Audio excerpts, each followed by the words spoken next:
marche pas avec la chair. Le christianisme marche avec l'esprit. Celui qui est enfant de Dieu est conduit par son esprit. Même pour adorer, c'est son esprit. Pour chanter, c'est son esprit. Pour prier, c'est son esprit. Pour exhorter, c'est son esprit. Pour manifester l'amour, c'est son esprit. Pour faire toutes choses, c'est son esprit. Si c'était elle, tu avais cette capacité de détruire les autels, je te pose la question. Pourquoi Jésus-Christ est venu? Je dis que quand tu es à l'image et à la ressemblance de Dieu, quand tu as revêtu le Christ, le pouvoir du diable ne fonctionne plus sur toi.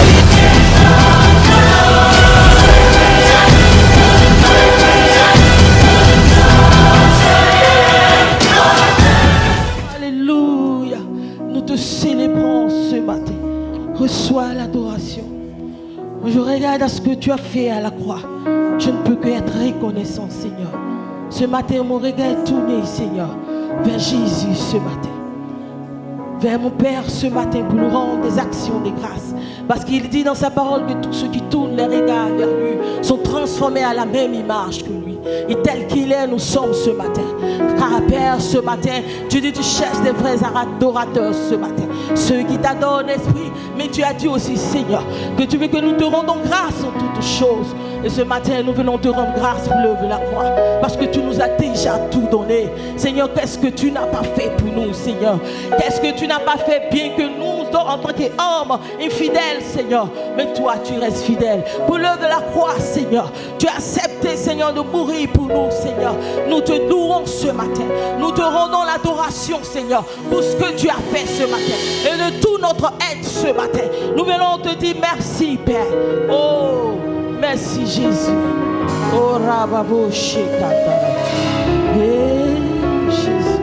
Alléluia. Je ne peux imaginer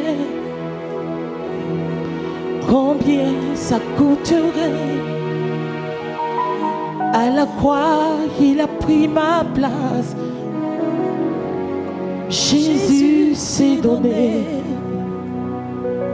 Je ne peux imaginer combien ça coûterait. À la croix, il a pris ma place. Jésus s'est donné.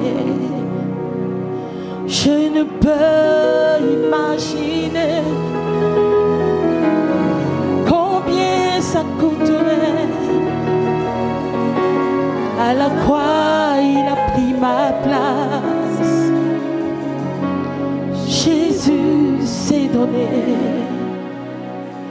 Je ne peux m'imaginer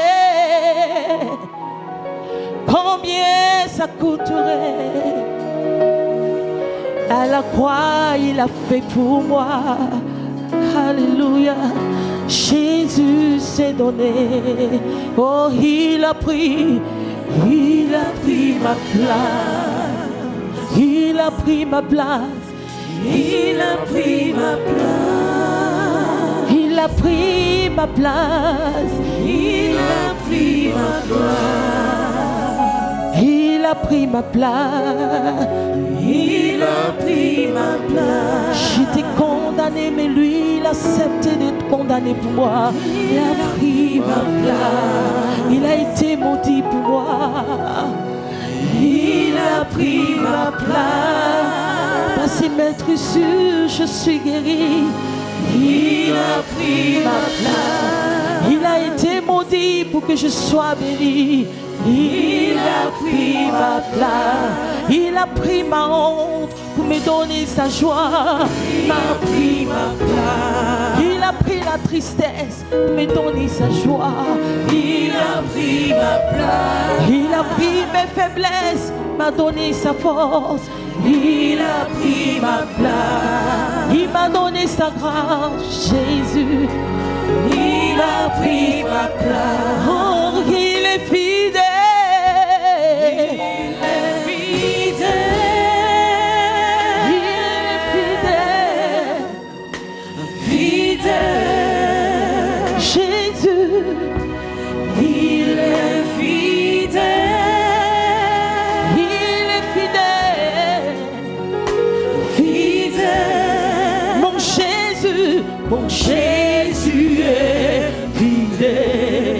mon Jésus est fidèle. Mon Jésus est fidèle. Jésus est fidèle. Il m'a aimé.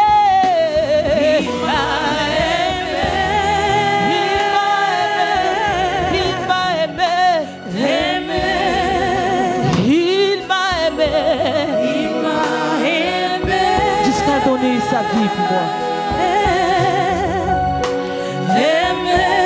Jésus, mon Jésus m'a aimé. Alléluia. Mon Jésus m'a aimé. Il m'a aimé. Mon Jésus m'a aimé. Il m'a aimé. Mon Jésus m'a aimé. Il me connaît. Il connaît toutes choses. Il sait toutes choses. Alléluia. Il me connaît.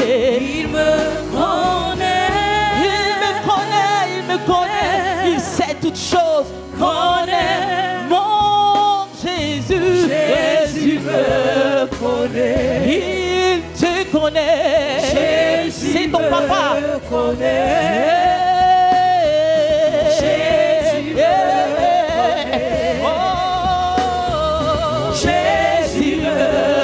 Il m'a libéré.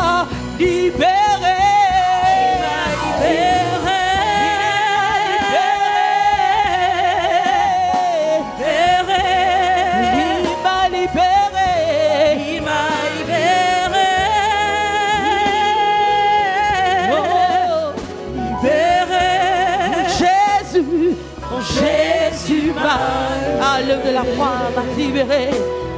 Mon Jésus m'a libéré. Il m'a libéré de la mort et la condamnation. M'a libéré. Il m'a libéré. Jésus m'a libéré. Il m'a transformé à son image.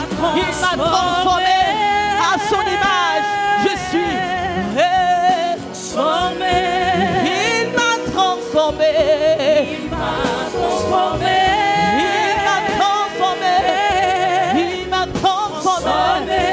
Mon Jésus m'a transformé.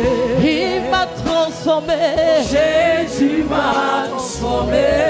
Il m'a transformé. Jésus m'a transformé. Il m'a transformé. Jésus m'a. Est-ce que tu peux chanter? Dis, il m'a justifié. Dis-le. Plus fort que ça. Il m'a justifié. Il m'a justifié. Il t'a déclaré juste à l'œuvre de la croix. Alors élève ta voix. Je n'entends pas le Seigneur, t'entends pas le dire. Allez, mon Jésus m'a. Alléluia, m'a justifié. Oh Jésus, rien ne peut me condamner. Merci Jésus. Oh Jésus. Dis, il m'a libéré, il m'a libéré. Il m'a libéré. Dis-le, dis-le, dis-le, dis-le. Merci Jésus pour ce que tu as fait pour nous. Alléluia. Merci Papa pour tout ce que tu as fait pour nous. Alléluia. Alléluia. Ah ouais, c'est ce que tu as fait pour nous à la croix. C'est pourquoi nous le chantons. Eh, mon Jésus. Yeah.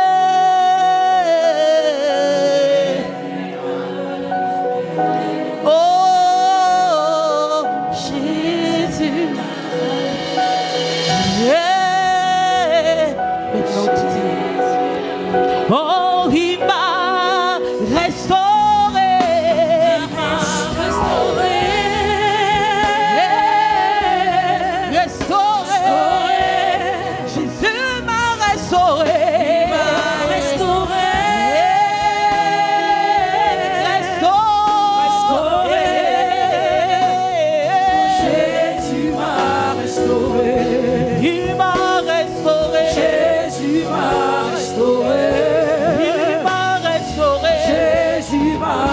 restauré. Il m'a restauré. Jésus m'a restauré. Il m'a restauré. Il m'a restauré. Restauré.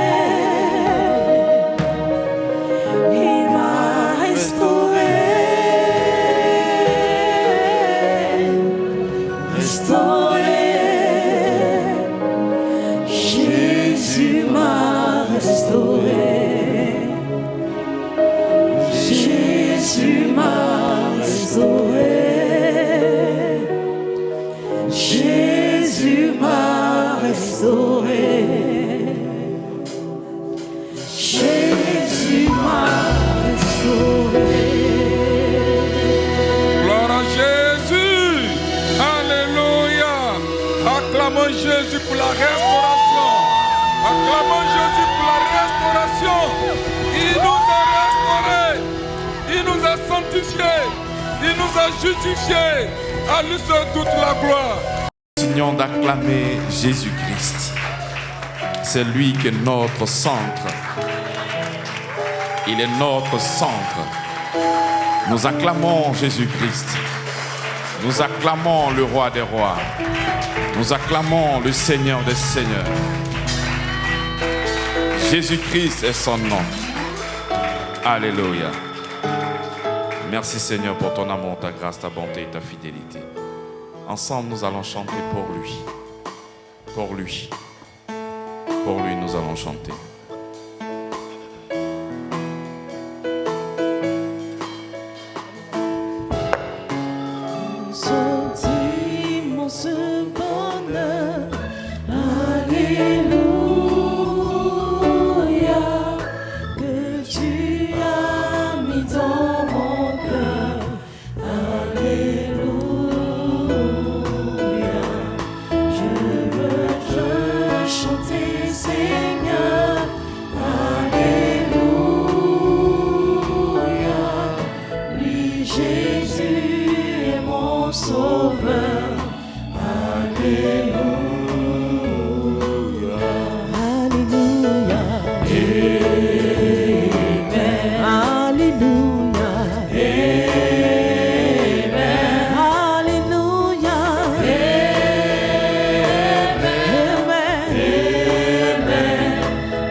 acclamons Jésus-Christ.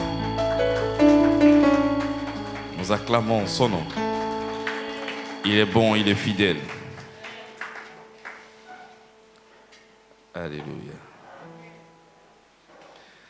Nous sommes dans notre séminaire, l'arbre de vie.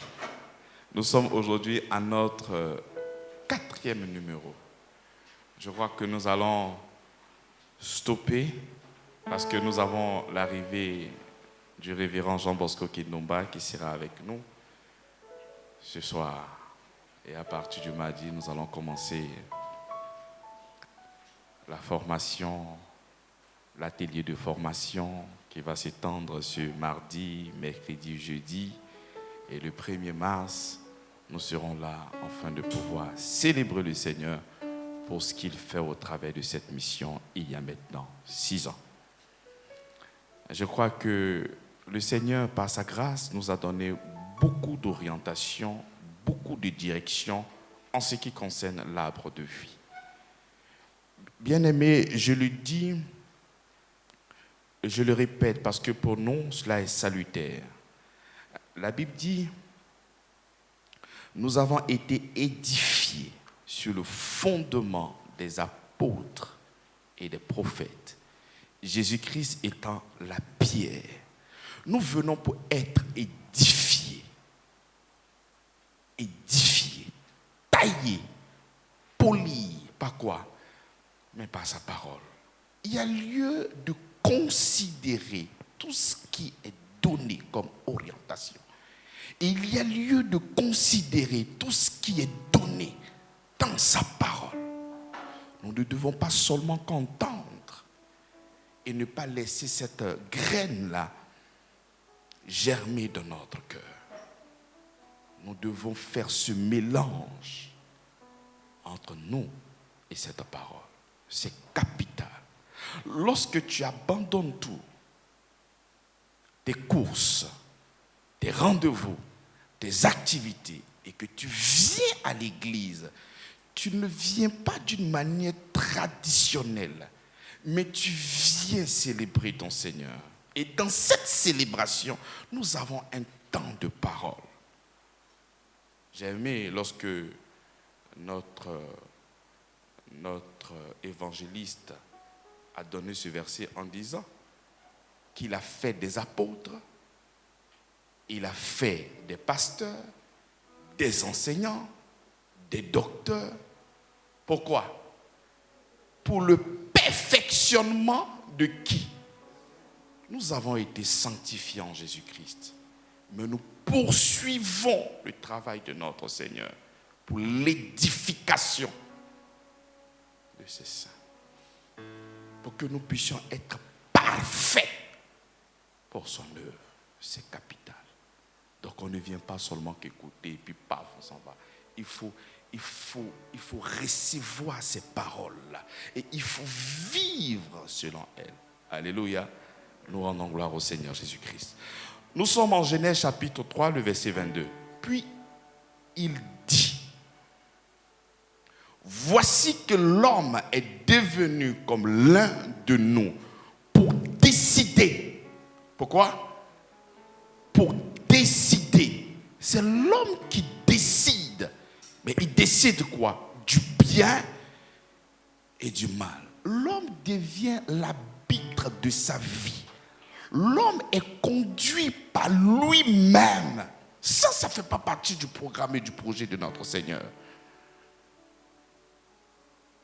Le Seigneur, lorsqu'il crée l'homme pour que l'homme soit son enfant, mais il veut être celui qui conduit. Le Seigneur ne veut pas que tu puisses te conduire toi-même. Je ne sais pas si vous me recevez lorsque je suis en train de parler.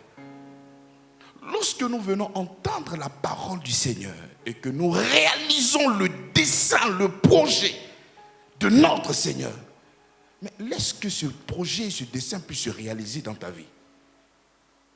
Il ne veut pas que tu puisses être l'arbitre de ta vie. Il ne veut pas que tu puisses décider du bien et du mal. Non. Il veut lui-même être ta direction. il veut lui-même te conduire. Il veut lui-même t'orienter. Voilà pourquoi nous lisons Genèse chapitre 3, le verset 22. Voici que l'homme est devenu l'un comme l'un de nous pour décider du bien et du mal. Tout au long de ce séminaire, nous avons réalisé que nous devions aller manger l'arbre de la vie. L'arbre de la vie qui est la présence divine, qui est la présence de notre Seigneur. Et au lieu de manger de cet arbre, donnant accès donc au Seigneur en nous et nous en lui, le diable est venu nous tromper afin que nous puissions manger l'arbre de la connaissance du bien et du mal. Et c'est à nous maintenant de donner l'orientation de notre vie. Nous ne sommes plus conduits par le Seigneur. On est conduits par nous-mêmes. Et dans cette faute, Adam et Ève pouvaient encore aller manger l'arbre de la vie. Le Seigneur met là des chérubins pour ne pas qu'ils puissent manger et de vivre éternellement. Le projet du Seigneur doit se réaliser. Et quel est ce projet? Romains chapitre 8, le verset 14. Il dit, car tous ceux qui sont conduits par l'Esprit de Dieu, ceux-là, il dit ceux-là, sont qui? Sont fils de Dieu. Ceux qui sont conduits par l'Esprit de Dieu, pas ceux qui sont conduits par eux-mêmes, pas ceux qui ont cette capacité de décider de leur vie, ce qui est bien ou ce qui est mal. Il dit ceux qui sont conduits par qui? Il dit maudit soit celui qui met sa confiance à un homme et qui prend sa chair comme appui. Il n'a jamais donner ce projet-là à l'homme pour que l'homme puisse se conduire lui-même, pour que l'homme puisse prendre sa chair comme appui. Le dessein de Dieu, l'intention de Dieu, son désir, c'est que tu puisses le laisser te conduire. Est-ce que nous laissons le Seigneur nous conduire? Moi, je sors de cette prédication, de ce séminaire, avec cette pensée qui remplit mon cœur. Je comprends que le dessein du Seigneur, c'est que moi, je puisse le laisser me conduire. Ce n'est pas à moi de décider ce qui est bien pour moi ou ce qui est mal. Dans ma vie de tous les jours, je l'ai véritablement expérimenté. Lorsque moi-même, j'avais voulu me conduire par moi-même. Tristesse, pleurs, désarroi et beaucoup de choses. Mais lorsque tu te laisses conduire par le Seigneur, ce qui est derrière, mais c'est la vie, il n'y a pas autre chose. Il n'y a pas de souffrance, il n'y a pas de pleurs. La Bible dit que c'est la bénédiction de l'Éternel qui enrichit et qui n'est suivie d'aucun chagrin. Après avoir mangé l'arbre de la connaissance du bien et du mal, l'homme maintenant est manipulé gravement.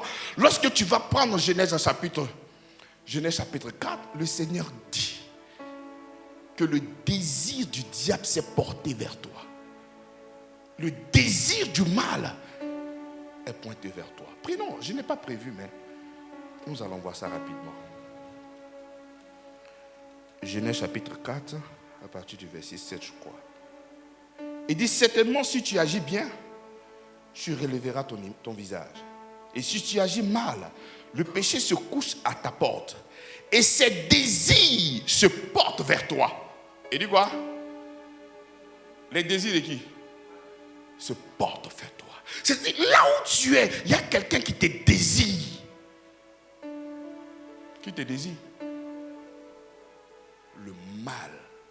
Il veut se réaliser de la même manière que Dieu voulait se manifester, se réaliser en nous. C'est comme ça aussi que le mal, il a un désir. Et quel est ce désir-là? C'est que tu puisses aussi le laisser te manipuler et faire tout ce qui est mauvais.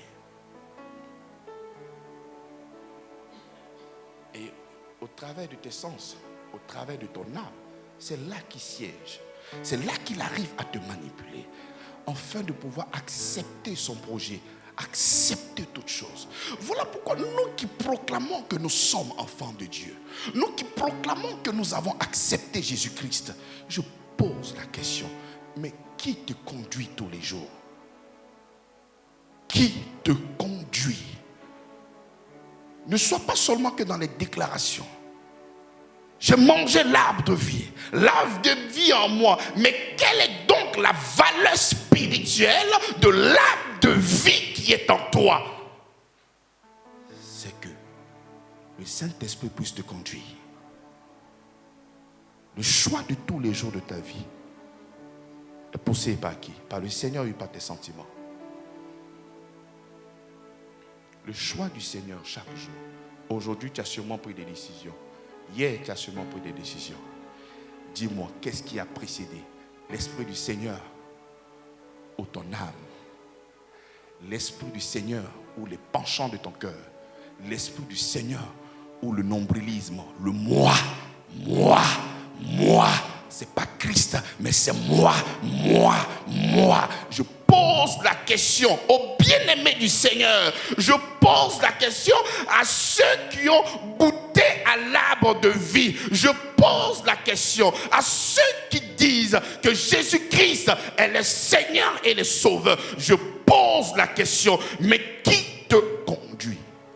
Qui te conduit? Le Seigneur n'a pas besoin que tu viennes dire, Seigneur, oui, tu es ma force, tu es ma force. Et dans la vie de tous les jours, ce n'est pas ce que tu fais. Qui te conduit? Le Seigneur veut que tu puisses le laisser, lui, te conduire par son esprit. Mais c'est ce que la Bible nous révèle. Lorsque je suis en train de parler comme ça, Adam et Ève sont en train de dire Amen. C'est vrai, pasteur. Je devais le laisser. C'est lui qui devait nous conduire. On ne l'a pas écouté. Nous sommes allés écouter l'ennemi.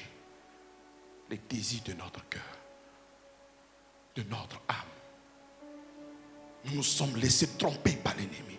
Il a créé un intérêt autour de cette table. Et au lieu de se laisser conduire par le Seigneur, par cette pensée qu'il nous a donnée, va et mange l'arbre de la vie. Non, on n'a pas suivi. On a écouté l'ennemi. S'il était là, il allait se lever pour dire Amen, pasteur, ce que tu dis est vrai. Je l'ai expérimenté. Au lieu d'écouter le Seigneur, je ne l'ai pas écouté. J'ai écouté une autre personne. Mais qui?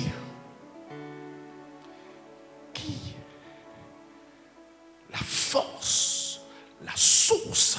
Mais qui est ta source? La source d'information, la source de tout ce que tu fais. Mais qui est donc ta source? Est-ce que c'est le Seigneur? Je viens de te faire comprendre dans ce séminaire que l'objectif du Seigneur, c'est que lui, le Seigneur, il puisse nous conduire. Amen ou pas amen? Est-ce que c'est la vérité de l'évangile? Si c'est la vérité de l'évangile, alors, moi, dans ce séminaire, je me suis posé des questions. Mais est-ce que tout le temps, je me laisse conduire par moi ou par le Seigneur? Mais là, non, ce sont mes sentiments qui sont engagés et non pas le Seigneur.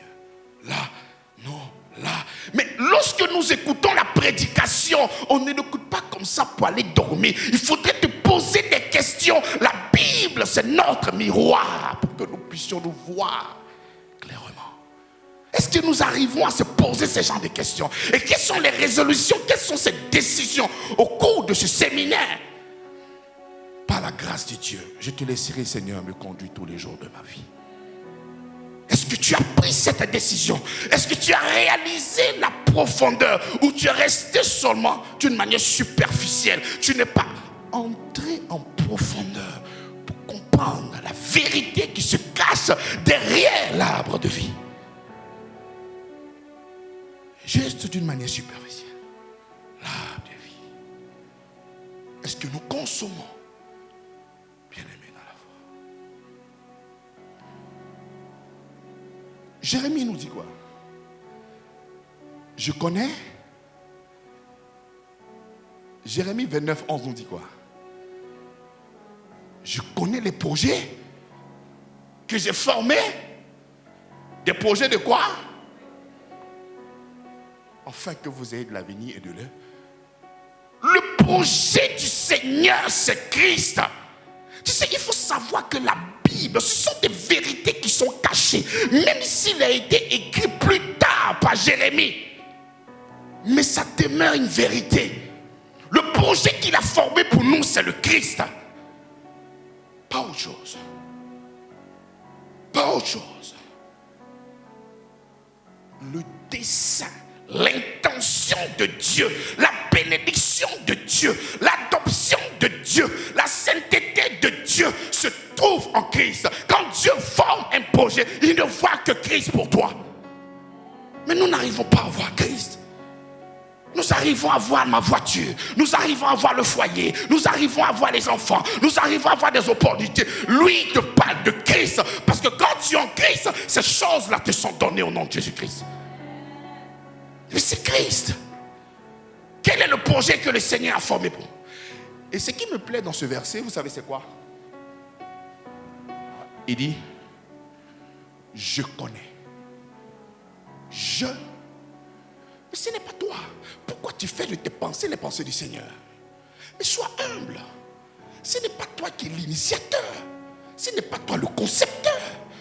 Il dit, je connais. Qui connaît? Qui connaît? Il dit, je connais. Pas toi qui connais, mais lui, il connaît. Et toi, tu veux venir conseiller celui qui connaît le projet qu'il a formé pour toi. Mais qu'est-ce qui ne va pas? Voilà pourquoi il dit, ne fais pas de tes pensées les pensées du Seigneur. Non, il ne faut pas faire de tes pensées les pensées du Seigneur. La pensée du Seigneur, c'est le Christ. La réflexion du Seigneur, c'est le Christ. La vie du Seigneur, c'est le Christ. Dieu ne parle pas un autre langage que le Christ.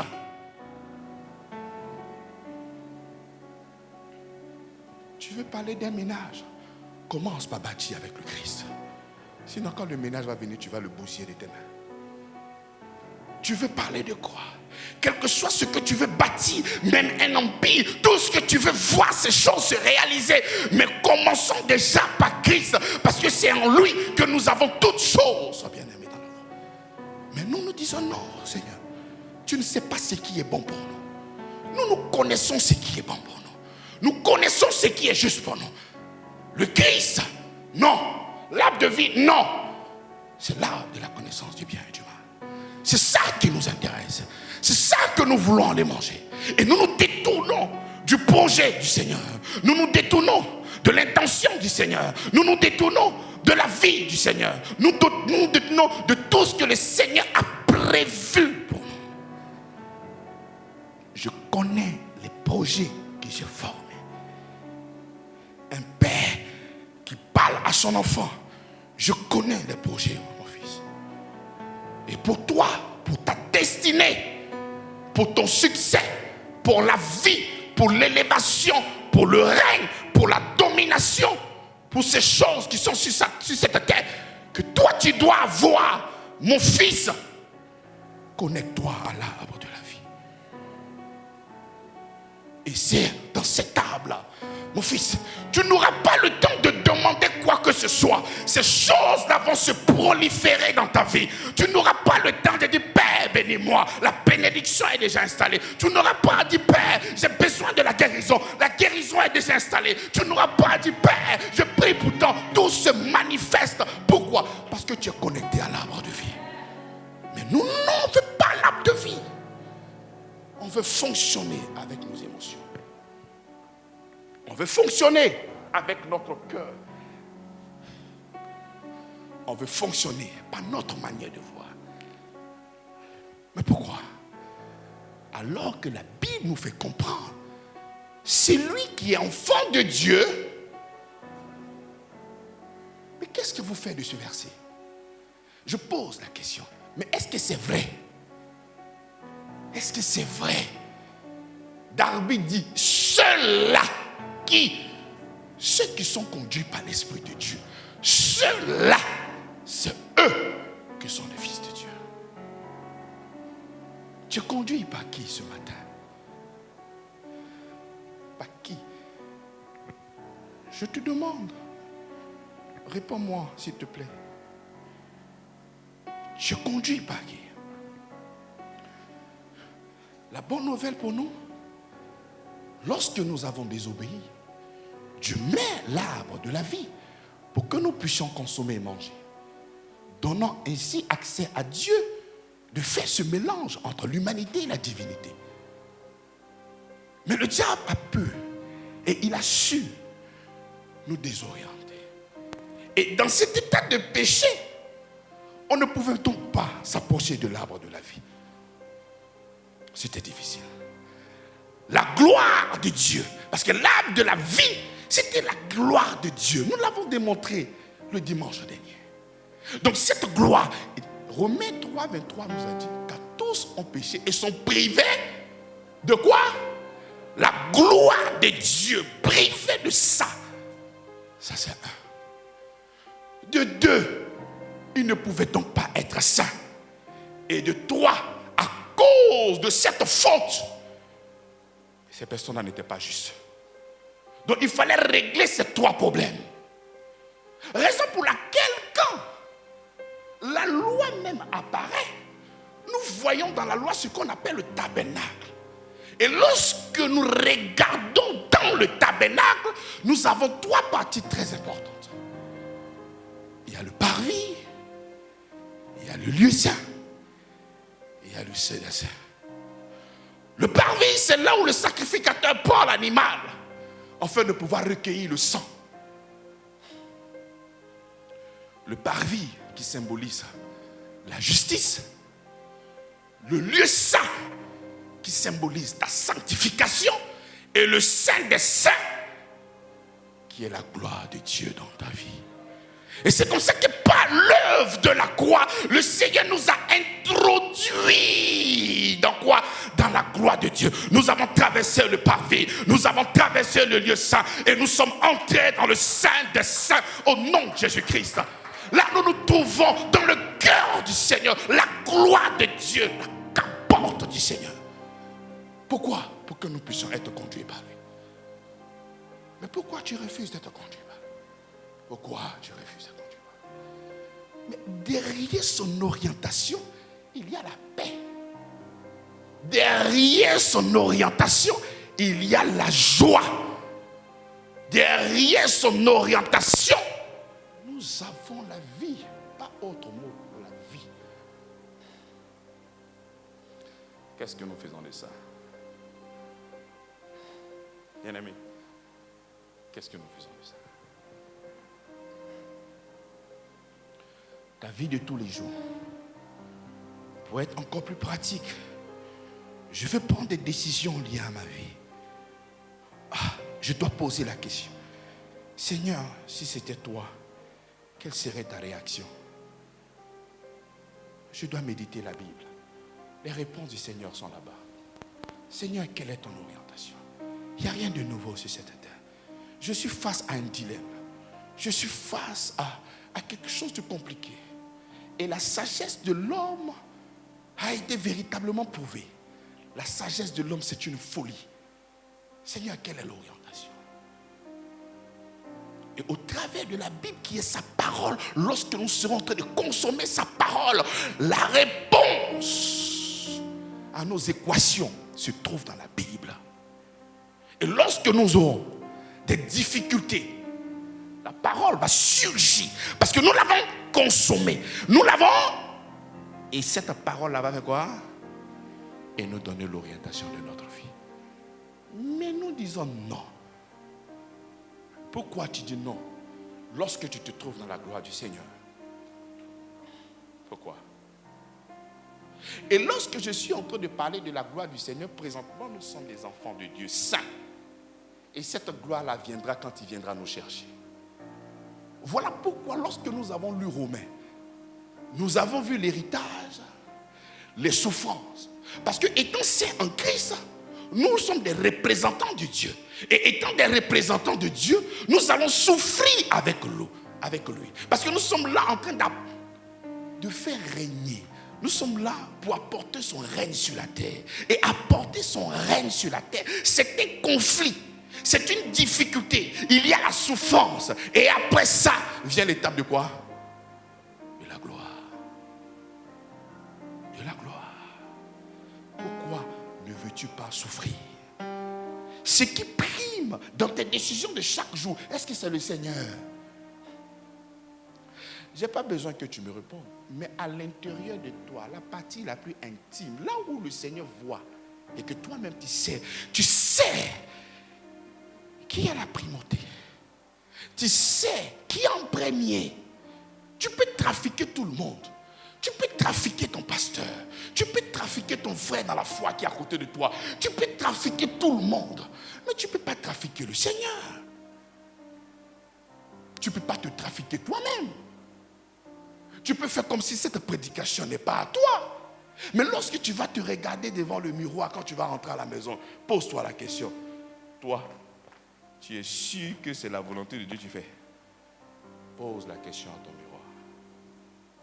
Si cela n'est pas la volonté de notre Seigneur, laisse-toi donc conduire par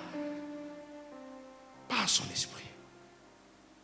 Ah mais pasteur, être conduit par son esprit, c'est quoi? Mais lisons la Bible. Prime abord, c'est l'amour qui est le socle, qui est le fondement, qui est la fondation de l'évangile. Amen. Lorsque nous mangeons à l'arbre de la vie, nous allons parler de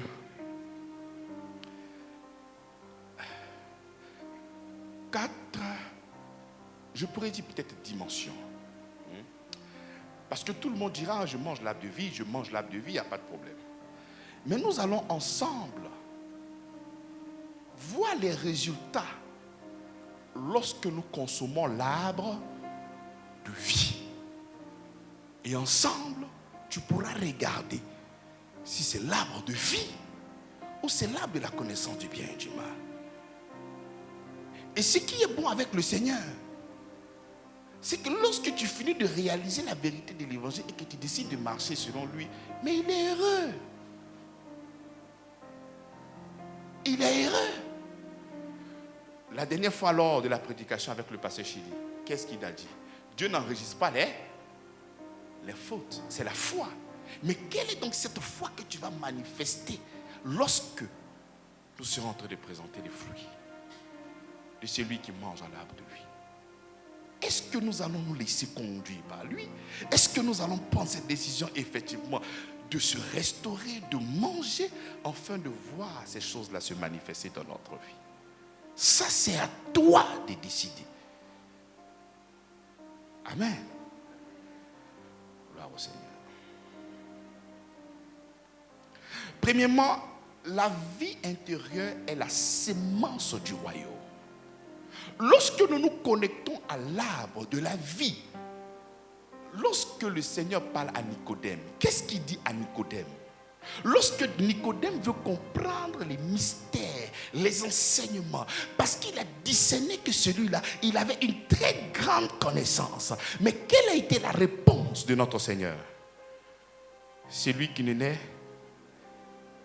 et d'esprit, il ne peut y avoir accès au royaume. Prime abord, pour que nous puissions avoir accès au royaume, il faudrait être né de nouveau.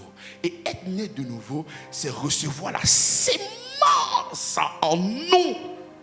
Si tu n'as pas reçu la sémence, tu n'es pas né de nouveau.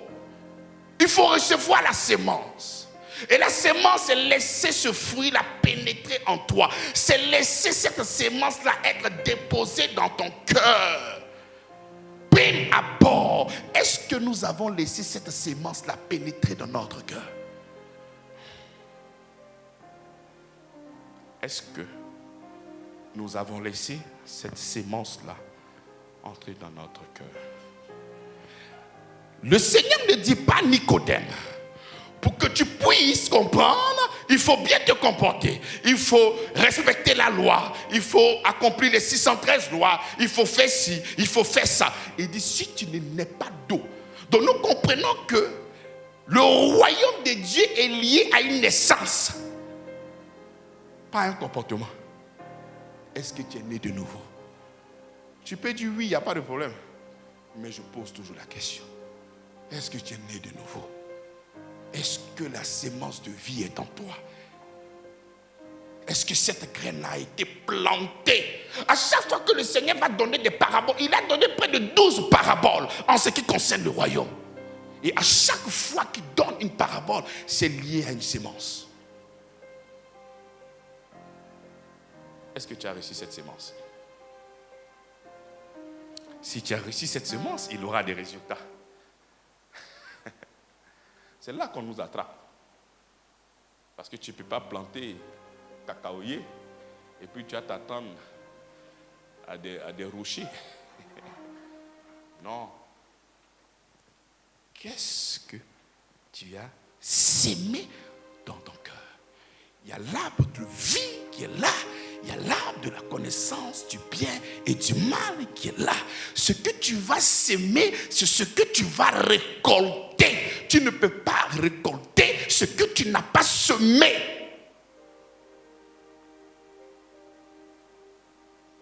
Qu'est-ce que tu as sémé dans ton cœur? La sémence. L'apôtre Pierre va plus loin et dit une sémence. J'aime bien indestructible.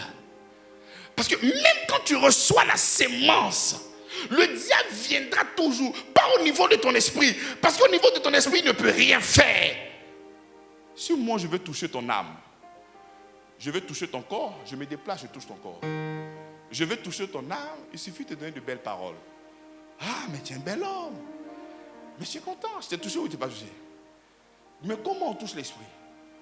Le diable ne peut pas toucher l'esprit. Donc là où il peut toucher, c'est là. Par rapport à tes intérêts, par rapport à tes sentiments, par rapport à tes émotions. Là où siège l'information, c'est là qu'il va venir jouer avec toi. Mélanger, créer une cacophonie dans ton esprit. Changer ton centre d'intérêt. Créer beaucoup de choses au point où tu vas te détourner. Ce n'est pas l'âme qui vient jouer avec nous. C'est là le game se passe. Ce que tu aimes, ce que tu n'aimes pas, c'est là-bas. Amen ou pas? Est-ce que ça va? Tout va bien? Lorsque nous recevons cette parole, la parole, la sémence, est-ce que nous déposons ça dans notre cœur? Là. Est-ce que nous le déposons? Si cela est déposé, il n'y a pas de problème. Prenons Jean 3,5, vous allez comprendre. Jésus répondit, en vérité, je vous le dis, si un homme ne naît d'eau et d'esprit, il ne peut entrer dans le royaume de Dieu. Ça, c'est pour votre méditation après. Deuxièmement, lorsque nous avons reçu cette sémence-là en nous, mais elle produit une vie. D'abord, à l'intérieur. Ce n'est pas déjà visible. Mais ton intérieur commence à changer. Je dis que ton intérieur commence à changer. Parce que si ton intérieur ne peut pas changer, c'est-à-dire avant même qu'il y ait de l'impact, avant que les gens réalisent ce que tu es devenu en Christ, il faudrait qu'il y ait d'abord un changement dans ta propre vie. Et ce changement donne naissance à l'orientation de notre Seigneur. Ce n'est plus une question de toi. C'est là que le verset commence à être vrai maintenant dans ta vie. Si je vis, c'est qui vit? Est-ce que ce verset-là, il est vrai? Vous êtes trop fort dans Amen. Est-ce que ce verset-là est vrai? Ce n'est plus moi qui vis. Champion, tu es un viveur, tu vis. Est-ce que c'est le Christ qui vit? Lorsque tu es en train de dire ce n'est plus moi qui vis, c'est Christ qui vit, cela veut dire que toi tu es mort. Tape ton voisin, est-ce que tu es mort?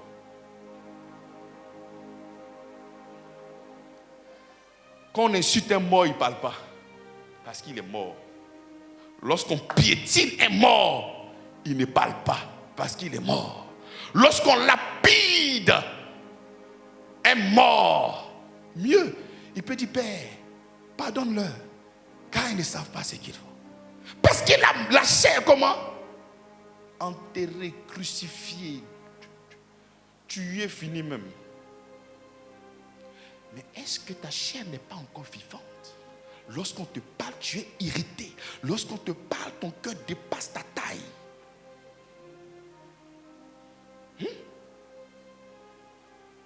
Et quand tu finis, tu reviens de ta colère. Seigneur, ta grâce. Quelle grâce! J'aimerais mettre un point d'honneur sur ce que je vais dire maintenant. Vraiment considérer ce que je vais dire. Nous sommes là réunis au nom de la grâce. Et dans la vie, dans la vision de plusieurs personnes, lorsqu'ils sont en train de parler de la grâce, c'est un bon mari, c'est une belle femme, c'est un bon travail, ce sont des opportunités. Mais la grâce de notre Seigneur, ce n'est pas ça. La grâce de notre Seigneur voit Christ. C'est Christ qui est la grâce de notre Seigneur. Nous avons la grâce d'être enfants de Dieu. Aucune créature ne peut se taper la poitrine en disant que je suis enfant de Dieu. Même les anges n'ont pas reçu ce témoignage. Donc la grâce que nous avons, c'est que Dieu est notre Père. Et son esprit et notre esprit forment un seul et même esprit. Et tout ce qui est vrai chez Dieu est vrai chez nous. C'est ça que nous appelons la grâce. Et pour ce faire, il a mis le Christ, afin que tu puisses te connecter et donner naissance à son projet qu'il a déjà manifesté. Est-ce que vous comprenez? Donc nous trouvons des gens qui ne considèrent pas la Bible, qui ne considèrent pas les prédications, qui ne considèrent pas la prédication qui est donnée et de vivre selon ça. Et ces personnes-là crient la grâce. La grâce. Seigneur, ta grâce. Mais de quelle grâce parles-tu? Il y a des gens qui aiment la grâce et qui sont contre la grâce. Mais comment tu peux aimer une personne et haïr en même temps cette personne? Dites-moi, je n'arrive pas à comprendre ce ministère. Tantôt tu aimes la grâce, mais quand la Bible dit que la grâce te pousse à renoncer au péché, oh, la grâce, Seigneur. Et lorsque la grâce te parle, nous avons été sanctifiés pour vivre pour la sanctification. Oh Seigneur, ta grâce. Mais de quelle grâce parlons-nous? Lorsque nous avons besoin des hommes et des femmes pour propager la grâce, pour propager la vérité de l'évangile, et qu'on ne vient pas au programme, Seigneur, ta grâce. Même si je ne suis pas venu, ta grâce me fait du bien, Seigneur. De quelle grâce parle-t-on? La grâce, ce n'est pas du libertinage. La grâce, c'est se laisser conduire par lui. La grâce, c'est se laisser conduire. On n'est pas sérieux. Parce que si le président de la République dit à partir d'aujourd'hui, laisse-moi conduire tes business, c'est-à-dire prends ma vie. Président, mon président, envoie mes dossiers où tu veux. Mais pourquoi nous n'arrivons pas à donner ces témoignages-là au Seigneur? Je suis là, envoie-moi où tu veux. Conduis-moi là où tu veux, Seigneur. Je suis disposé. Ce que tu as fait pour moi est extraordinaire. Moi, j'étais mort. Mais aujourd'hui, je vis, je ne suis pas redevable à la chair. Je suis redevable à l'esprit. Parce que la chair, elle est morte. Mais je suis redevable à toi et à toi seul. Seigneur. Donc, deuxièmement, il y a une vie qui commence en toi. On appelle ça la vie Zoé. Prenons Matthieu chapitre 13, le verset 23. C'est lui qui a reçu la sémence dans la bonne terre. C'est celui qui entend la parole et la comprend. Il porte du fruit et un grain en donne 100. Un autre 60, un autre 30. Donc cette graine qui est entrée dans ton cœur, ce que tu dis, j'ai mangé l'arbre de la vie, je suis connecté à l'arbre de la vie. Cet arbre-là est dans ton cœur et ça produit des fruits. J'ai dit que ça produit des fruits. Je crois que lorsque tu étais encore à l'école, on te demandait de faire des expériences SVT ou je sais quoi. On te demandait de prendre une boîte, de prendre la terre, de mettre une graine. Arrange-toi pour que cette graine puisse germer. Et quand tu vois que ça germe, ah, prof, ah, messieurs, voilà ma plante. Ah, c'est bien. Mais pourquoi tu es content? Parce que ça a germé. Ah, donc quand on met une graine en terre, ça fait quoi? Mais pour toi. Toi et où ça? On dit ça produit. Voilà pourquoi la Bible nous parle maintenant de fruits. Parce que ça doit donner des fruits. Ça commence déjà par quoi? Quand ça commence à germer, ça commence par quoi? Hein? Enraciné. Les racines. Voilà pourquoi étant enraciné et fondé en lui et en lui seul, nous sommes enracinés, nous sommes fondés. C'est lui qui est la pierre, Christ. C'est comme ça que les fruits ne peuvent que sortir. Voilà pourquoi, deuxièmement, il y a un travail qui est fait à l'intérieur. Les racines de la vérité de l'évangile. L'amour profond, la bonté, la patience, le respect, l'amour commence. Les tentacules des racines commencent à sortir et à s'enraciner autour de ton cœur. Ça, c'est la deuxième. Lorsque tu as mangé l'arbre de la vie, l'arbre là commence à faire quoi? Enraciné. Enraciné. Et après grandir. Amen ou pas amen? Mais si la graine là n'est pas enracinée, si la graine ne grandit pas, mais tu n'as pas besoin d'aller voir un communion. Ça veut dire que la graine n'est pas entrée. Et si tu réalises que la graine n'est pas encore entrée, accepte le Seigneur Jésus-Christ et commence à compter sur lui.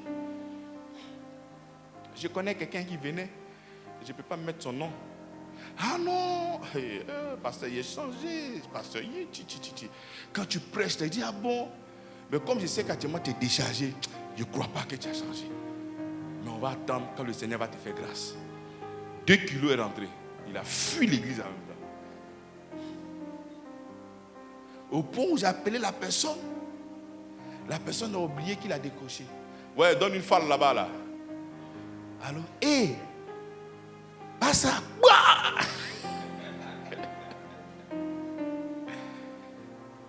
Mais tu avais dit que tu avais changé, non? Vraiment, affaire de Dieu là, c'est compliqué. Hein? C'est pas compliqué. Laisse que la graine puisse entrer en toi au nom de Jésus-Christ. Laisse que la graine puisse entrer en toi. Ça va germer. L'intérieur. La Bible dit tous me connaîtront du plus petit au plus grand. Il n'y a pas quelqu'un qui va venir te donner des conseils. Parce que il y a quelque chose qui se fait à l'intérieur de toi. Personne ne sait. Mais toi-même, tu réalises que tes habitudes, ton orientation, tes choix, ta manière de parler, ta manière de te vêtir, tout ce que tu es en train de faire, tu vois une touche qui n'est pas habituelle. Une touche inhabituelle. C'est la touche du Seigneur. Ce n'est pas de l'extérieur à l'intérieur, mais c'est de l'intérieur à l'extérieur. Avant que les gens puissent voir ce que tu es devenu, il y a quelque chose que le Seigneur était en train de faire en toi. Mais voilà pourquoi, si je suis en train de prêcher comme ça, qu'il y ait un architecte, il va se lever, il va dire Amen. Pourquoi? Parce qu'avant de faire une gratte-ciel, il faut commencer à faire une fondation très poussée. Parce que tout dépend de ce que tu vas construire là-dessus. Et le Seigneur parle de sémence parce qu'il doit se reproduire en toi. Donc il faudrait que ce soit enraciné. Il dit, nous avons été séparés de l'olivier sauvage et connectés à l'olivier de Christ. Nous sommes connectés à l'olivier de Christ. Nous qui avons accepté Jésus-Christ. Nous qui avons la sémence. Donc il y a un travail qui est fait à l'intérieur de toi. le pasteur viendra toujours t'édifier par rapport à la parole. Mais le comportement, il n'aura pas le temps de parler de ton comportement. Parce que toi-même, tu vas te prendre en charge par le Saint-Esprit qui est en toi. Parce que cette vie-là commence à se manifester. Ça commence à se manifester. Je pose la question. Qui est le prédicateur qui a enseigné Zachée de venir donner l'argent qu'il a volé? C'est qui? Qui? Et toi, tu attends le pasteur pour que le pasteur te dise qu'il faut arrêter de voler. Non, ce n'est pas mon rôle. Ce n'est pas mon rôle. Mon rôle, c'est de te parler de qui cette sémence va être déposée dans ton cœur. Et quand cette sémence ça sera déposée dans ton cœur, par la foi, ces choses-là vont s'arrêter au nom de Jésus-Christ. Aie confiance au Seigneur. Je sais que ce n'est pas facile. Il y a des réalités. Il y a des choses qui sont devant toi. Mais c'est là que nous allons voir maintenant la foi que tu as en Christ. Amen ou pas amen? Troisièmement, la marche chrétienne, la vie chrétienne est aussi le débordement de la vie intérieure. Là, on parle maintenant du débordement. Là, ça commence à toucher ton environnement. Les gens qui sont autour de toi. Là, je mets un point d'honneur. Je ne suis pas en train de parler de ton comportement. Bon, mieux, je peux parler de ton comportement pour que tu puisses comprendre. Mais en réalité, je parle de la vie divine. C'est la vie que tu seras en train de manifester. Et non la mort. Et non la mort. C'est dans la mort là qu'il y a de faux langages. C'est dans la mort là qu'il y a tout ce que tu connais. De tout ce qui est mal. C'est dedans que ça se trouve. Donc lorsque nous avons consommé l'arbre de vie, lorsque la graine est déposée dans notre cœur, notre vie et l'impact au niveau de la communauté, au niveau de nos familles respectives, de notre boulot, toutes ces personnes qui nous environnent et qui sont autour de nous. Mais ces personnes-là sont impactées. Mais nous avons démontré que le dernier Adam est devenu un esprit comment? Donc lorsque l'esprit vivifiant se trouve dans un milieu, qu'est-ce qu'il fait? Il communique la vie. Parce qu'un esprit vivifiant a donc cette capacité de communiquer quoi? Mais la vie. Donc c'est ce que nous sommes devenus, en accord avec Jean, qui dit que tel qu'il est, tel nous sommes dans ce monde. Donc nous avons donc cette capacité d'impacter. Quel est l'impact que tu donnes?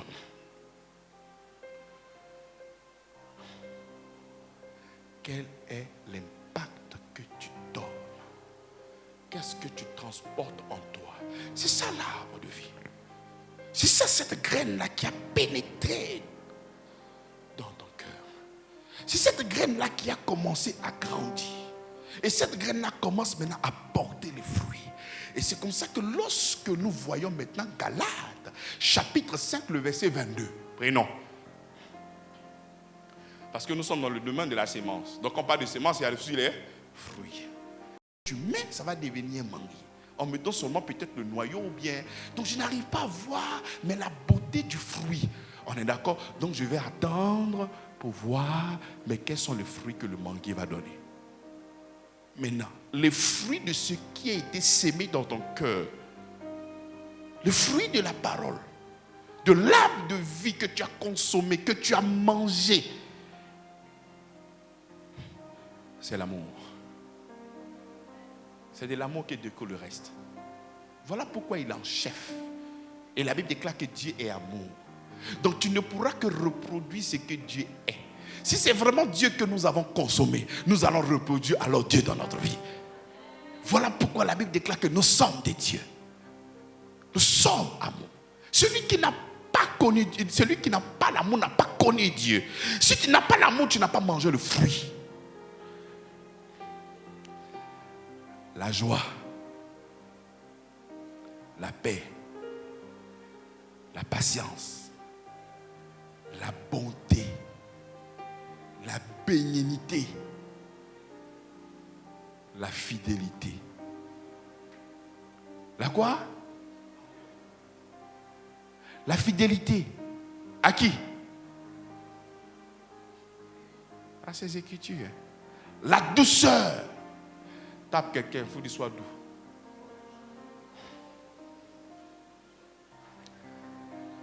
La tempérance. Voilà les fruits. Je vous donne un secret. Si quelqu'un est dur près de toi, il faut lui poser la question. C'est quel arbre qui est dans ton cœur? C'est quelle graine qu'ils ont planté? Si quelqu'un n'est pas fidèle, tu sais, même si tu n'as pas, tu n'as pas peut-être envie de te salir en créant peut-être des histoires, mais au travers de la vérité de la Bible, nous arrivons à comprendre les associés du diable dans notre vie. Je vous dis la vérité. Tu sais, quand tu es un bon lecteur de la Bible et que tu regardes des choses assez simples, tu n'as pas besoin qu'un féticheur vienne trembler. Tu seras trahi. Il y a des gens infidèles. Tu es serein parce que la Bible t'a déjà tout donné. Tout. Quand quelqu'un n'a pas de douceur, cette personne-là souffre grosse carence d'amour. Mais si la personne n'a pas d'amour, comment est-ce que la personne va te donner l'amour?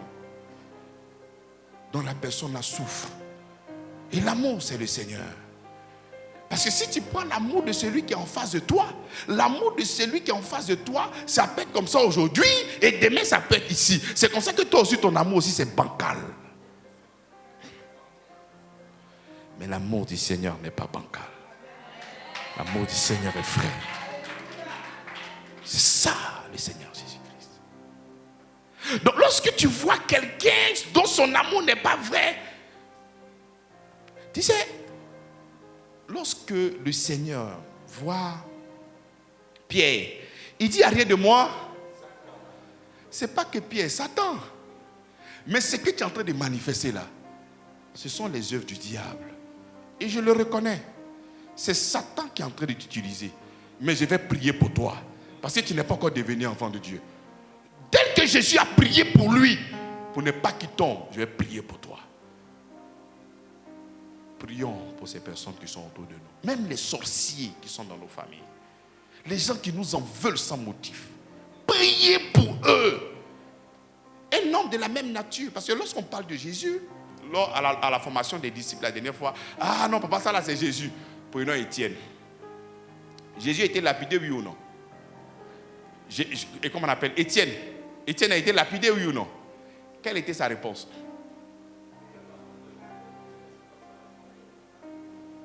Jésus aussi a été frappé, qu'est-ce qu'il a répondu? Donc si des gens te font du mal, ne trouve pas la haine dans ton cœur pour les... Mais tu vas devenir comme eux. Sois serein et commence à prier pour eux. Prie pour eux. Et puis, même si tu as trop mal, je te donne un secret. Même si tu as trop mal contre quelqu'un, tu veux que le Seigneur lui fasse quelque chose. Il dit: à moi la vengeance et la récompense. Parce que tu veux forcément te venger. Il dit: il faut l'aimer. Quand tu seras en train de l'aimer, là, c'est comme du charbon ardent que tu vas mettre sur ça. Au moins ça va te consoler. C'est bon? Donc aime-le. Et quand tu seras en train de l'aimer, là, c'est un charbon ardent que tu seras en train de mettre sur sa tête. Donc si tu veux vraiment te venger d'une personne là, manifeste l'amour encore. Embrasse-le, dis: je t'aime. Il va dire: ce gars-là il est faible. Mais en réalité c'est lui qui n'a rien compris de l'évangile. Poursuis l'amour. Nous serons glorifiés. Le Seigneur nous a justifiés. Nous sommes connectés à l'arbre. Nous sommes devenus des saints. Et dans cette sainteté-là, son royaume est venu. Ça, c'est dans le 4e point. Il ne faut pas qu'on va sauter les étapes. Donc, lorsque nous parlons de fruits, c'est l'amour, c'est la joie, c'est la paix, la patience, la bonté, la bénignité, la fidélité, la douceur, la tempérance. Et tout ce qui va avec. Alléluia. Il va plus loin. Prenons Jean 14, verset 10.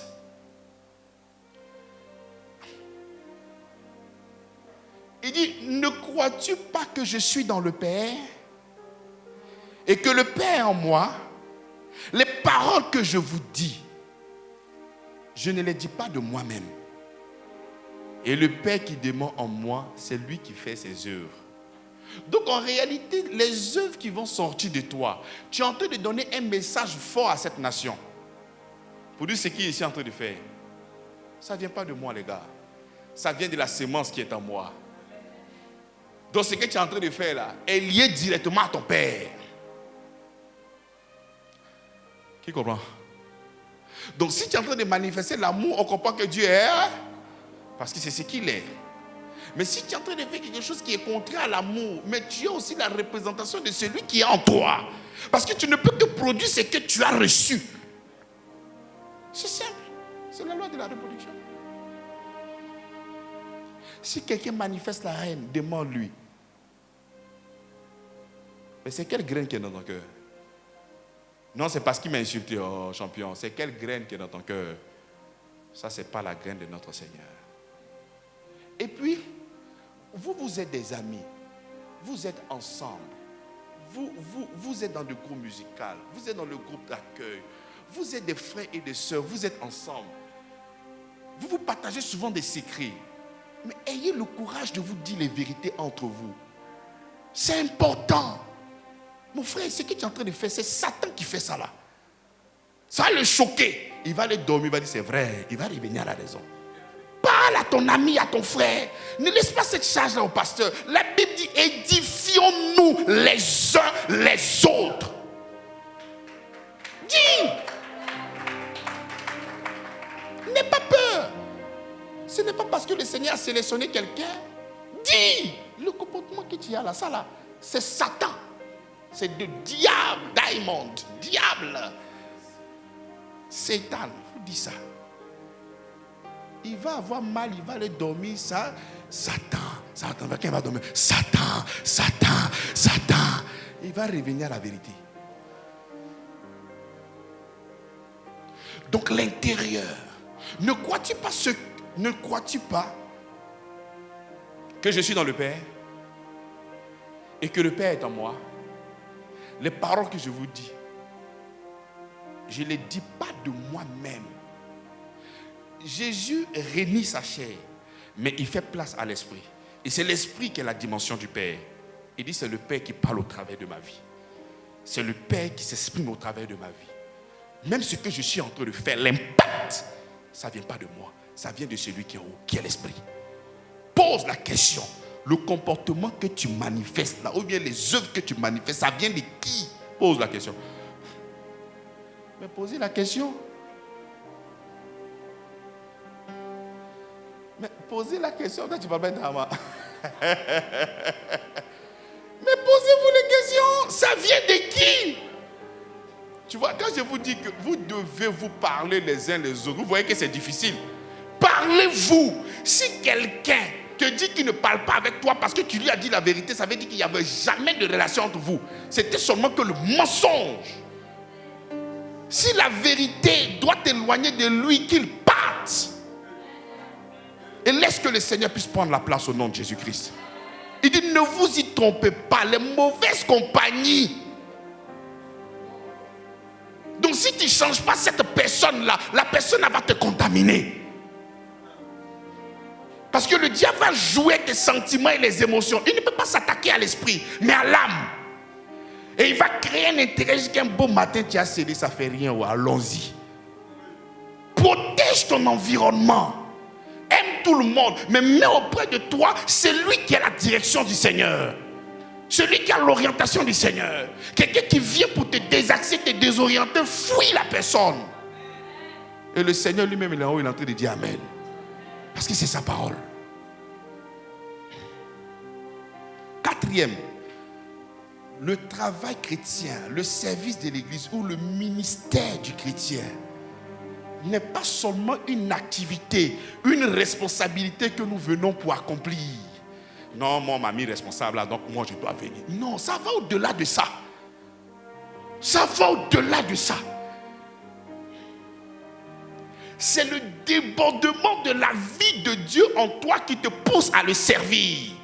Parce que tu as reçu de l'amour, tu as reçu de la compassion, tu as reçu la miséricorde, tu as reçu la bonté, tu as reçu la fidélité. Tu as tellement reçu les choses que tu es prêt aussi à servir. Mais qu'est-ce que tu as reçu? C'est la graine que tu as reçue là que tu vas servir. Si c'est la haine que tu vas servir. le quatrième point. Là, nous sommes en train de parler du service du Seigneur. Aujourd'hui, on ne peut pas vous infantiliser en disant, tu sais, il faut venir vite, il faut faire comme ci, il faut faire comme ça. Non. C'est vrai qu'il peut y avoir des gens qui ont quand même des courses, c'est difficile pour eux. On comprend. Mais tu dois militer, tu dois te battre pour l'assiduité, pour la ponctualité. Ça va au-delà du comportement, au-delà du service. Mais c'est la vie de Dieu que tu es en train de manifester. La base, quand la Bible dit que c'est lui notre source, ce n'est pas anodin. La Bible se complète, ce sont des révélations, nous progressons dans la vérité. C'est lui notre source. Mais pour venir servir, c'est lui qui est notre capacité. C'est lui qui nous propulse. Ce n'est pas un rôle que nous venons pour faire ici et puis on part. Ce n'est pas le fait de venir prêcher et puis quand tu sors, ta vie est compliquée dehors. Non, c'est une vie. C'est le débordement de cette vie qui est en toi. Le débordement de cet amour. Le débordement de cette bonté. Le débordement de tout ça. Ce sont ces choses qui vont réjaillir sur toi. Nous voyons aujourd'hui des chrétiens. Des chrétiens. Je vais dans ton langage pour que tu puisses comprendre ce que je suis en train de dire. Parce que les véritables chrétiens ne parlent pas ici. Des chrétiens qui courent après la bénédiction. Mais je me pose donc la question, mais qu'est-ce que la bénédiction ? La bénédiction n'est pas une chose. La bénédiction est une personne. Seigneur, bénis-moi. Tu es en train de dire, Seigneur, envoie-moi Jésus. Jésus est déjà là. Mais ce qu'il est en train de te dire, tu ne fais rien avec ça.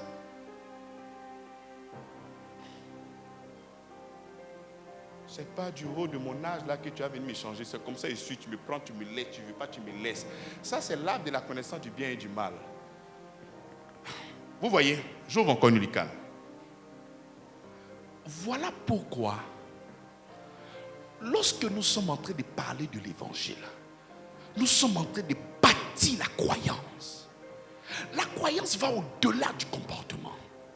Lorsque nous sommes en train de prêcher, que nous sommes en train de dire que nous ne sommes pas des coachs. Parce que le coach vient pour coacher l'homme. Mais nous sommes là au nom de la foi.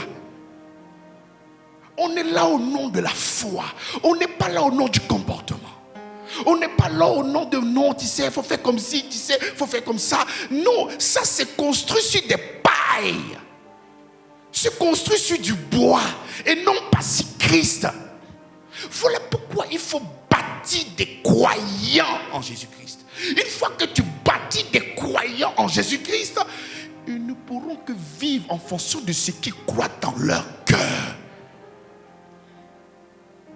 Nous voyons aujourd'hui des gens qui se sont levés face au gouvernement et de ce qui est en train de se passer aujourd'hui pour lutter contre un système. Mais où c'est écrit dans la Bible qu'on lutte contre un système en apportant le règne de Dieu sur la terre lorsque nous serons en train de construire la foi dans le cœur des gens? Lorsque nous serons en train de véritablement construire la foi dans le cœur des gens, les gens vont changer d'orientation. Mais on touche le comportement. Non, ça là, ce n'est pas bon. Non, ça là, ce n'est pas bon. Mais vous voulez négocier avec le diable. On ne négocie pas avec le diable. Même les Américains le savent. On ne négocie pas avec des assaillants. On les détruit. Et on les détruit comment? En apportant le règne de Dieu sur la terre. Est-ce que vous avez vu le Seigneur Jésus-Christ faire un communiqué à César? Un communiqué à César? Pour dire non, tu sais, non, il est venu et avec ses 12 apôtres, il a commencé à construire l'évangile, il a commencé à annoncer l'évangile et il a libéré l'esprit. Et c'est eux qui ont révolutionné le monde entier. C'est là qu'il faut construire la foi dans le cœur des gens, pas le comportement. Mais tu vas lutter avec des gens qui vous font la part belle, tu vas lutter avec les gens par derrière qui vous donnent des ristournes. Ça, c'est une comédie théâtrale. Tu vas lutter avec des gens avec qui tu vas en boîte pour aller danser. Mais ça, c'est de l'amusement. Comment nous devons lutter? C'est en construisant la foi dans le cœur des gens. Lorsque tu seras en train de construire la véritable foi, tu n'auras pas le temps de parler du comportement. Ces choses-là vont sortir naturellement. Non, on ne peut pas faire ça. Parce que nous sommes là au nom du Christ. Bâtissons Christ dans le cœur des gens. Bâtissons le Christ dans le cœur des gens. Tu veux qu'une personne soit correcte. Bâtis le Christ dans son cœur. Pas autre chose. Quand tu bâtis le comportement, un beau matin, il va arrêter. Bon, tu as trop parlé. Bon, j'ai arrêté. Mais dans d'autres domaines, il va continuer. Et le Seigneur est venu bâtir le Christ. Ayant le regard fixé sur lui.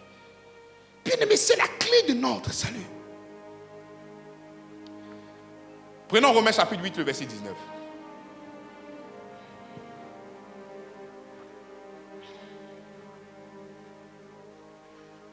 Aussi, la création attend d'elle avec un ardent désir. La quoi? La attend d'elle. La quoi? La quoi?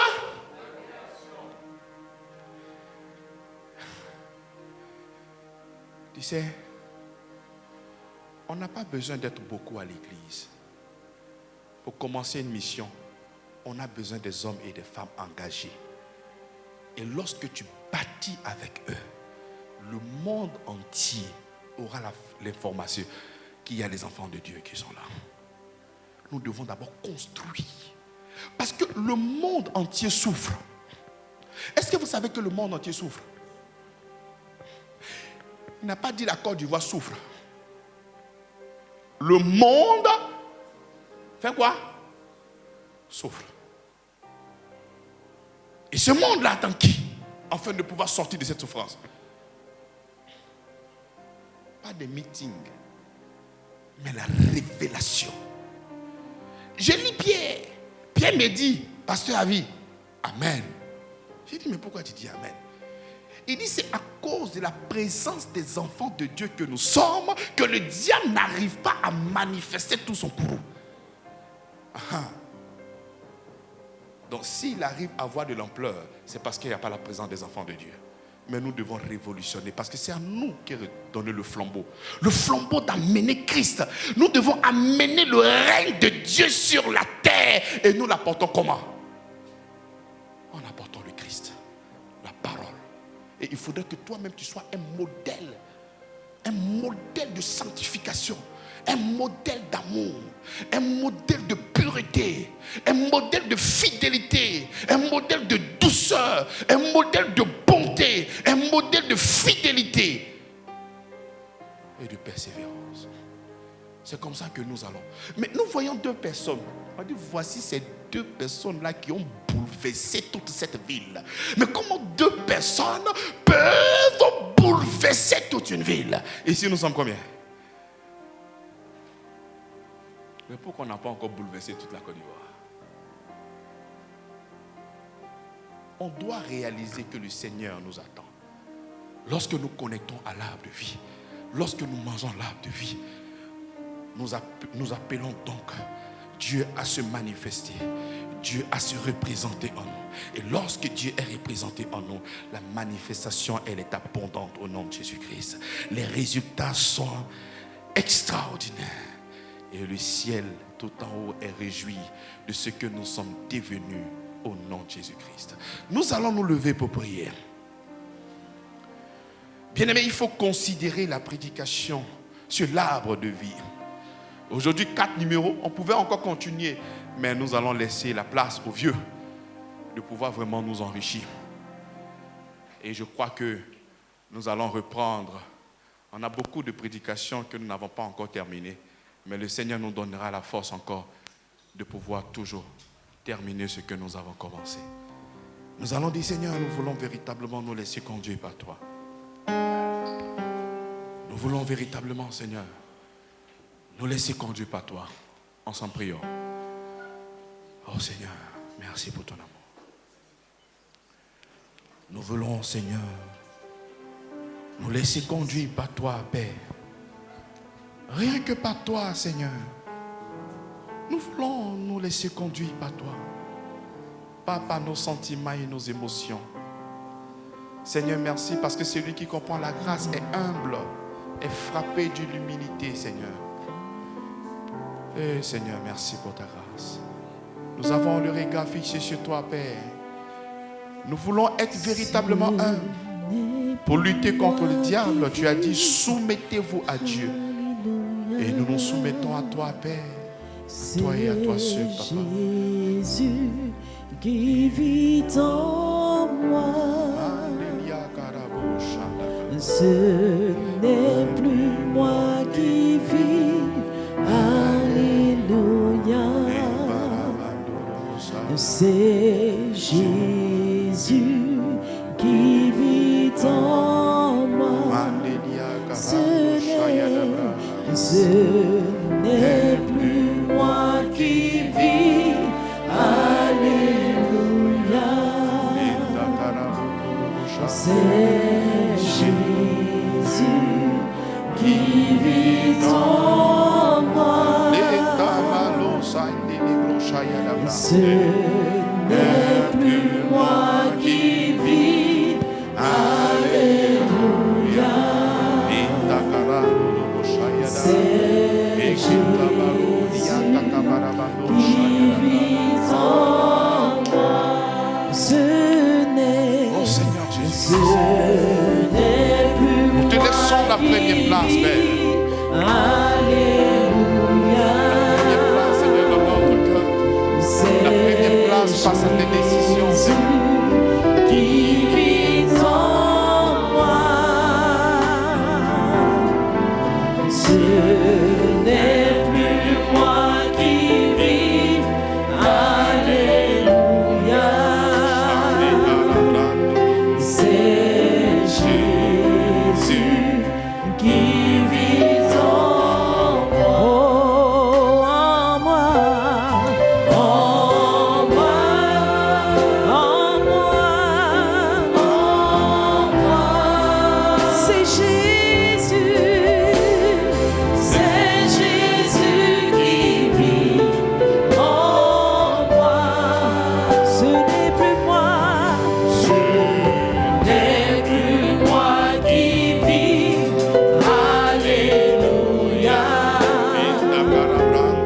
C'est Jésus qui vit en moi.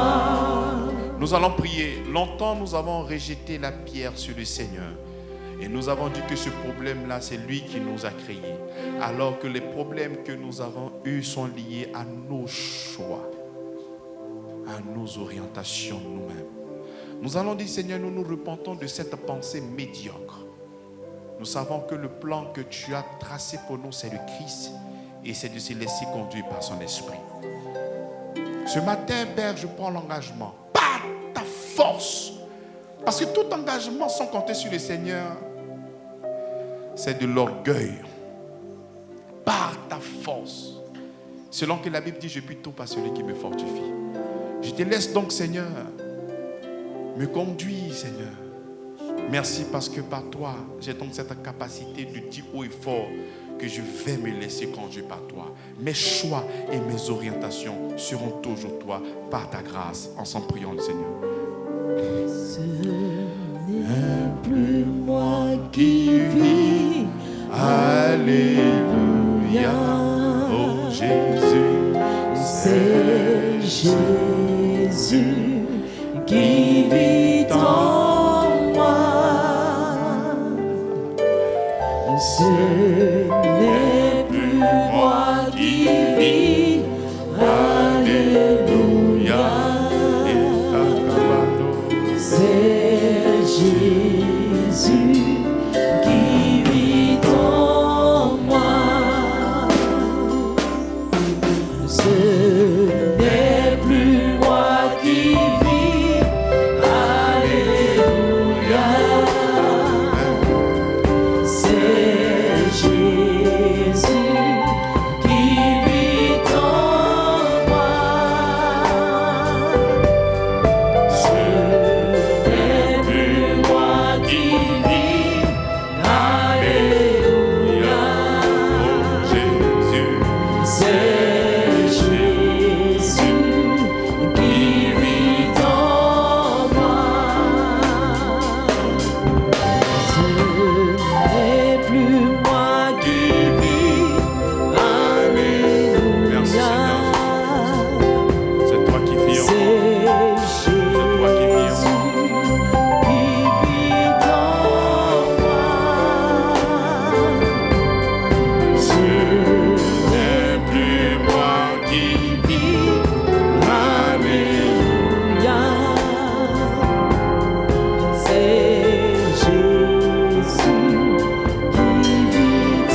avons reçu l'arbre de vie et que nous avons reçu la sémence indestructible, c'est la qualité de cette vie que nous menons en Christ. La qualité de la vie que nous menons en Christ. Pas une vie de désordre, une qualité de vie en Christ. Parce que effectivement, quand le Seigneur vient en toi, il y a une transformation.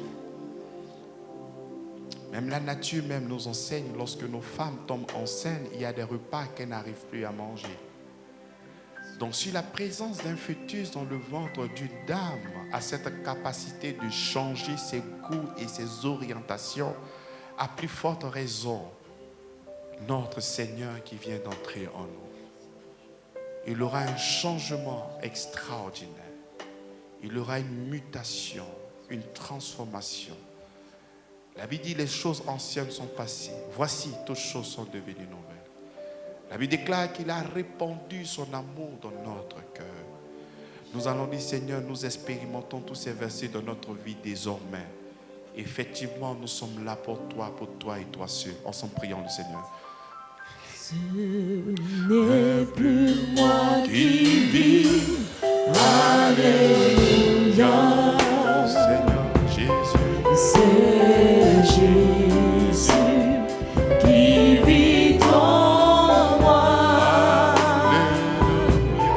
Ce n'est plus moi qui vis. Alléluia. Alléluia. C'est Jésus qui vit en moi. Ce n'est plus moi qui vis. Alléluia. C'est Jésus qui vit en moi. Ce n'est plus moi qui vis. Alléluia. C'est Jésus qui vit en moi. Nous acclamons Jésus-Christ.